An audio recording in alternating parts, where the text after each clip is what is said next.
So for the average gym goer, right, there's really very little point in like diving deep into every new research study that pops up to try and optimize your training. Because first of all, these studies usually have a really small number of participants, and they're often novices who may or may not be following instructions perfectly. So they don't take into consideration newbie gains or any variances between two people. So if you've been lifting for a while, uh, it's unlikely that the patterns you see in that study will even apply to you. Now, that doesn't mean that there's no value at all in the stuff that gets thrown around on Instagram. Um, there are definitely nuances like length in partials, certain cable angles, that kind of a thing. Some of it does have its merits. I have personally reaped benefits. I've learned certain things from those videos. But for most people, that thing is gonna matter way more. Uh, what's gonna matter way more is just progressive overload and consistency. Do the exercises that feel good for you, train hard, stick to it. The rest is just noise for most people. We don't really discuss where optimal training fits in, how much emphasis should be placed on that. Um, and so we just casually throw around advices. So this kind of advice is catered to very specific subset of gym goers, advanced lifters to be specific. For me personally, it's not that I have a problem with optimization itself. It's more like how people handle the concept of optimal, because usually it becomes XYZ exercise is optimal. If you're not doing it, you're wasting your time. And so there's this dogmatic view, and I just don't think that that's the right way to see it. I think of optimization as just continuous improvement within my own training process.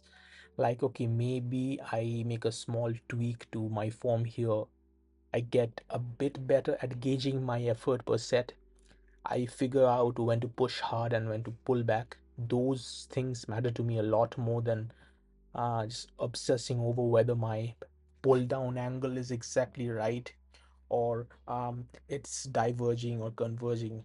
Little details like that. That being said, I do think there's always room to improve in basic areas and techniques, effort per set, fatigue management, recovery. That's what I think when I say optimize. So these things kind of get diluted uh, in the noise of a sea of advice, basically. And I think the part of the reason why people sometimes dismiss lifting science is because they don't see the misses, only the hits. Sorry. And they don't know how bad the advice used to be before the research refined things. And now we face problem in the other direction, right? Anyone who was around in old bodybuilding.com forum days, like I was a little kid back then, I will remember that stuff was all over the place.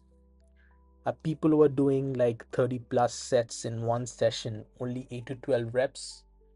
I thought that 15 reps was basically cardio and would hit certain movement patterns like once a month, right? And from experience, you know that doing high reps for, let's say, lateral raises uh, is often the best way to go about.